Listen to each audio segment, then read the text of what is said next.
There's a version of you you've never truly met.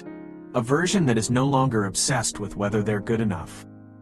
No longer dependent on validation to feel worthy. No longer lying awake at night, staring at the ceiling, wondering if any of this is actually leading somewhere. That version doesn't panic when they reach 40. If anything, that's where they begin. But to become that person, you'll have to face a truth most people spend their entire lives avoiding. That most of what you've done in your first 20 or 30 years isn't really you. It's a performance, a role written by your family, edited by society, and repeated by you so many times, you forgot you were acting.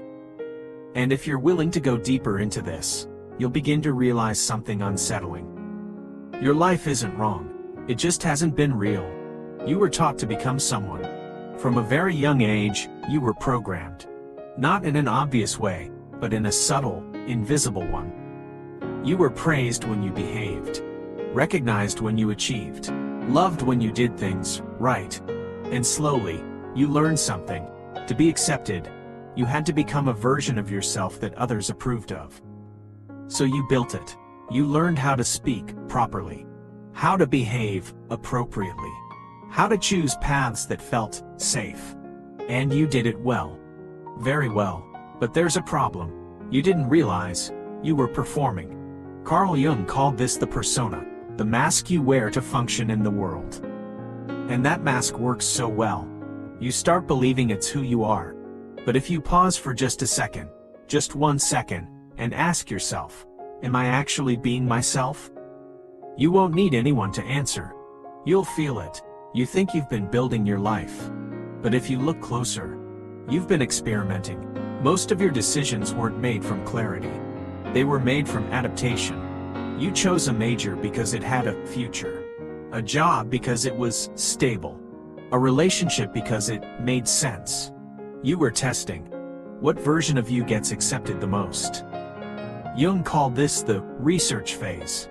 But the problem is, you didn't know you were researching. You thought this was the conclusion. You thought, this is me. And so you built an entire life on choices that were never truly yours. If you really look back, how many of your biggest decisions came from what you truly wanted? And how many came from fear of not being accepted if you chose differently? Then one day, something begins to shift. Not a dramatic event, not a breakdown, just a feeling, a quiet emptiness that lingers. Things that used to excite you don't anymore. Goals that once drove you feel distant. You're still living the same life, but inside, something no longer fits. And you start thinking, something's wrong with me. But there isn't. There's nothing wrong with you. This is the first sign that you're beginning to see the truth. Because once you realize that what you're living isn't fully yours, you can't go back to being unconscious.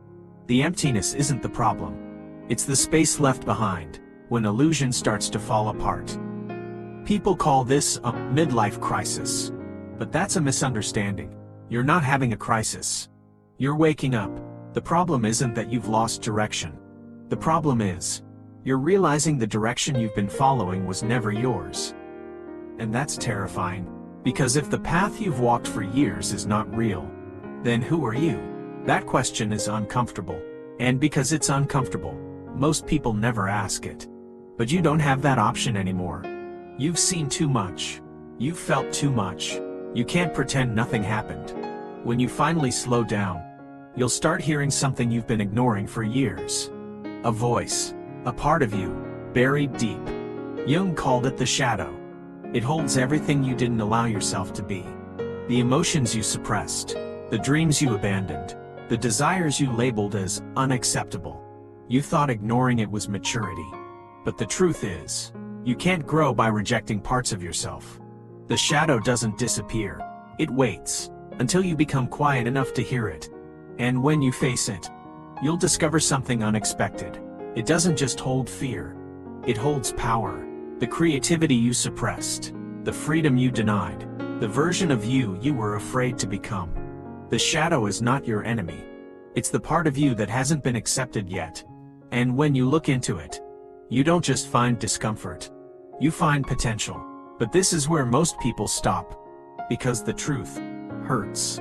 It shatters the story you've believed your entire life. It forces you to admit you may have been living out of alignment with yourself. And your ego can't handle that. So it tries to pull you back. Back to what's familiar. Back to what's comfortable. But if you go back, you'll know you're living something that isn't real. And once you know that, nothing feels worse. If you keep going, you'll begin to let go. Not of everything, just of what isn't you. Old beliefs, old goals, old relationships that no longer align. And each time you let go, you feel lighter, but also emptier. And that emptiness scares people. Because they think they're losing something. But they're not. They're making space. Because in that space, something new begins to emerge. Quietly, subtly, but truthfully. For the first time, you can ask, what do I actually want? And the answer no longer comes from fear. No longer comes from expectation. It comes from you.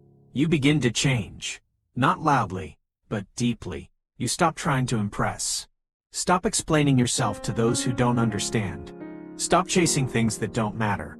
You become more selective, more grounded, more quiet, and strangely, more at peace. You're no longer split into two versions. No more mask for the world, and a hidden self underneath. You begin to integrate. You're not perfect, but you're real, and truth is always more powerful than perfection. You're not losing anything. You're returning. Everything before this wasn't wasted. It was preparation. But now, you have a choice. For the first time, not to follow a script, but to rewrite it. You were never lost. You were just living an incomplete version of yourself. Everything before this was necessary. Preparation. And once you've seen this, you can't go back. You can delay. You can doubt. But you can't forget. Because your real life isn't ahead of you. It begins the moment you stop pretending. And if there is a moment to begin, it is right now.